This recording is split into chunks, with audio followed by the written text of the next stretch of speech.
Well, folks, it's official. I have signed on the dotted line with an exclusive contract with Twitch. I want to go through what that all means. We're going to answer 7 important questions in today's video that we got to talk about. One is, what is the exclusive contract pertain to? 2, what does this mean for YouTube related things? Let's just call it that. Number 3, what I'm doing on Twitch. Am I going to be playing video games, eating potato chips, or what's going on there? Why I think Twitch wants me.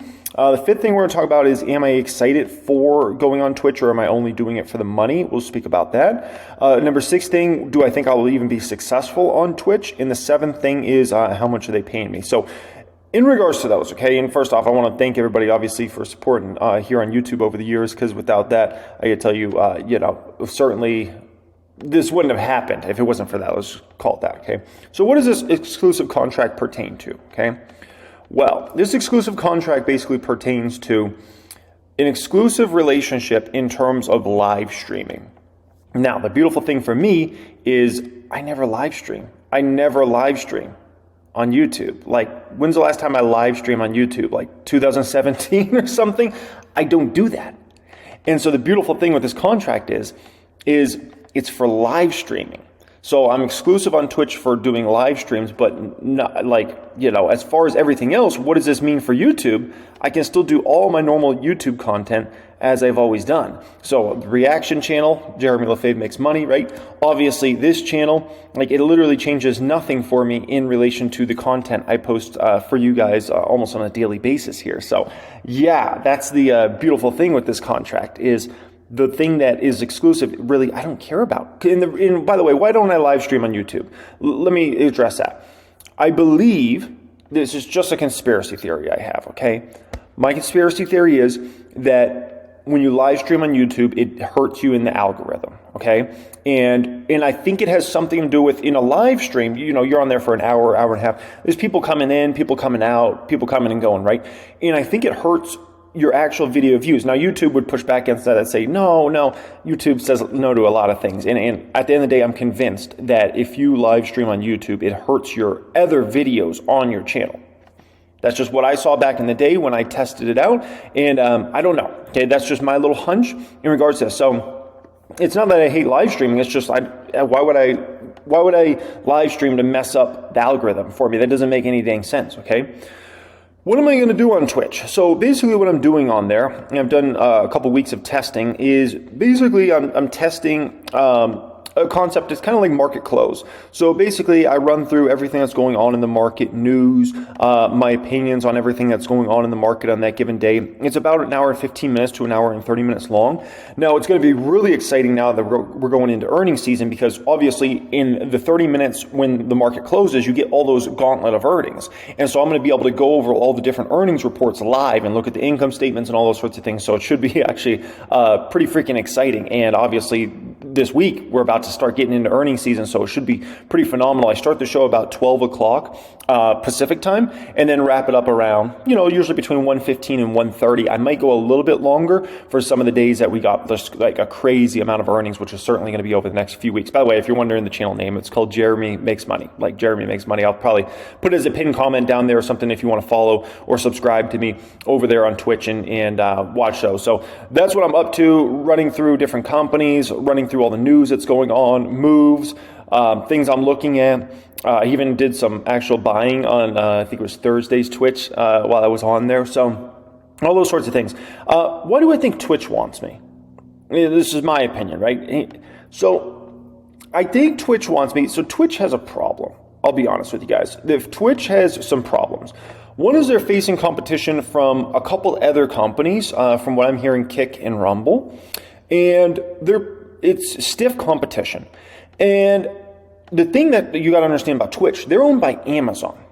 Now, what I've seen personally since I've been experimenting on the platform, they got like the creme de la creme advertisers. I freaking saw Fidelity Investments on there. I've never seen Fidelity on YouTube. Never. I'm like, Fidelity is like advertising, but remember, they're in with Amazon, right? And the quality of advertisers, it's like the same quality of advertisers you would see on like a soap opera or something like that. Like the highest quality, like the Procter & Gamble type brands. Like I get ads for like Crest toothpaste and like toilet paper ads, like Charmin. Like these are like the most legit companies you could possibly want. And Amazon gets all these companies, but the problem is, I think one, they don't have enough users, but two, their demographic is very young. What somebody like myself brings to the table is an older demographic. My sweet spot when it comes to age brackets is 25 years old through 45 years old, right? Twitch ages down. Twitch is a lot of people under 25 years old. So they're going to be looking to partner with people that can bring an audience that's, let's call it, an older demographic, right? That the ads are actually relevant to, because I think Twitch also has a kids problem. And when I say kids problem, I just mean like a lot of younger people using the platform in general. And you need to age up over time. And so something YouTube's done well with over time is attracting people that are not only in their, teens and 20s, but also in their 30s, 40s, 50s. I have people that watch this channel. Some of you guys watch this channel right now, you're 50, 60, 70, 80 years old. And so that's the cool thing about YouTube. You just don't really see that with Twitch. So I think Twitch is trying to reach out and make these olive branches with people that have big social presences and can bring other folks to the table, right? And obviously with me, like in finance space, like that's the creme de la creme. Like it gets no better than that. It gets no better than that when it comes to like what an advertiser is willing to pay. Because you're talking about people usually with higher net worths, better jobs, and those sorts of things, right? And ultimately, also, I was one of the founding three fathers of YouTube Finance. If you haven't been on YouTube Finance for a long time, there's basically three founding fathers of YouTube Finance. And the whole reason, like, the whole finance space exists is because of the three founding fathers, okay? One is a guy named Ryan Scribner, who I don't even think posts anymore, okay? I don't know for sure, okay? But he was one of the founding fathers. There was me. And this is back in like 2016, 2017 when the YouTube finance space like was a joke. Like I remember getting on YouTube and I was like, there's no one successful on here. I mean, no one. There's no such thing as this person gets a silver play button. There's nothing like that. And the third founding father is a person named Graham Stephan, right? And so we were the founding fathers of that. And so I think they're kind of looking for like somebody that was responsible for like the build out of YouTube finance over time. And then after, myself, Ryan Scribner, Graham Stephan got the ball rolling here, then we really started to roll. We started to attract more people, and that got like I guess you can say understood the game of YouTube, views, how to get views and things like that. And you had just obviously a ton of people come down the road. You started seeing Andre Jick come down the road. You started seeing Meet Kevin come down the road. You started seeing a lot of creators all of a sudden pop off 2018, 2019, and then obviously 2020 and 2021. And now there's the amount of finance channels out there now is just ridiculous. I can't keep track of them all, right? And you always have new creators popping up. Like there's a guy, Caleb Hammer, who's now, come out of nowhere in the past year and a half, and all of a sudden he's getting crazy views. And so, YouTube finance is like legit now. Like it's this big, huge thing. There's a massive amount of channels. There's a ton of people having success in the space. You go back to 2016, 2017, that was not the situation at all. It took a few people to really get the ball rolling. And then once, we got the door open, then everybody else came through and kicked it down. And so I think Twitch needs that because they don't have a finance space right now. Like I look out there and I'm like, oh, there's, no disrespect to anybody that's doing anything in Twitch and finance space, but it's not happening. It's in the same state as what I witnessed on YouTube prior to me getting on YouTube. It's just not there. And so if they want to build that out, they're going to need to attract a lot of, successful people that know how to do this, right? And then other people can come down the road once you crack open the door. Now, am I excited for Twitch or am I only doing it for the money? And I think that's a legit question, right? So I'm excited for it. At the end of the day, I just love freaking talking stocks in the market. Like I could talk it all day, every day from the time I wake up till the time I go to bed. So I'm genuinely excited for it. I like live streaming content. If you watch my videos, basically the way I produce videos is like, it's basically almost like a live stream, except, because it's not like my videos are edited. Like, watch my videos on the main channel, watch my videos on the reaction channel. Tell me what's edited. Nothing.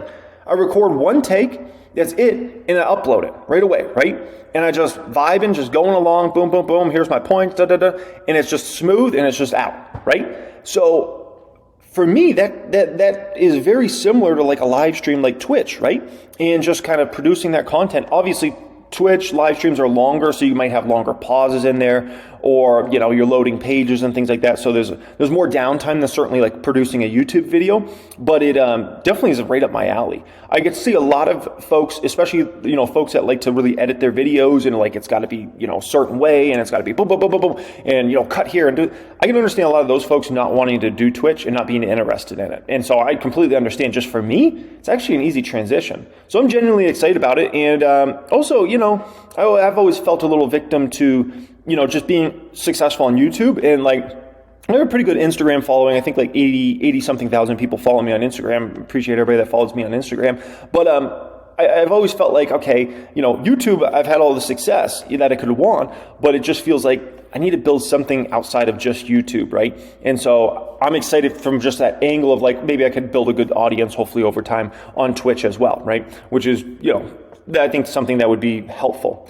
Now, do I think I'll be successful over there? The answer to that is, I'm pretty confident. I wouldn't say I'm over the moon confident. I'm pretty confident I'll be successful over there. And one is obviously I got a pretty good following, and I know there's going to be quite a few people that enjoy those live streams. I've already gotten, you know, I've already let some people in there, and they've really enjoyed it so far. So I know there'll be some level of success. Do I think I'll be as successful on Twitch as I have been on YouTube? I'm not as convinced about that, just to be honest.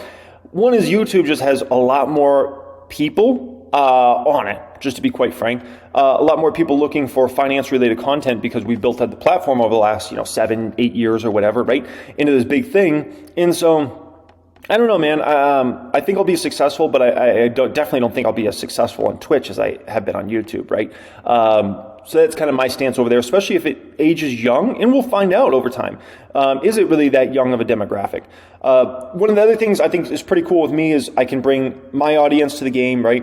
I can bring people that really just like me for my content, like the stock market. I also, you know, am good at attracting people that don't like me as well, and those people pay attention to everything I do. Those are like my most loyal fans. Some of those people, man, they talk about me on the message boards and all that type of stuff all the time, man. They're like more obsessed than, you know, that song with Mariah Carey, Obsessed. Anyway, so I think I'm, you know, pretty good at that as well. And, you know, to really be successful on social media, you really have to be, you know, to be quite frank, you have to be a little divisive. You have to get the people going in terms of people that love you and people that hate you and despise you. And you have to, you know, give a little bit for both sides. So you can always be a little controversial figure. That's a game of social media that a lot of people understand. Last question up here is, how much are they paying me to go over there and be exclusive? Wouldn't you like to freaking know? You ain't gotta know that number, okay? No way, I'm not telling you, okay? Appreciate everybody joining me as always. Thank you so much for being here, folks. Thank you for always supporting. Got YouTube content coming for you guys just as much as ever. And yeah, excited for over on Twitch. So yeah, if you want to follow me, check out pin comment down there. And appreciate it. Much love as always. Have a great day. Peace.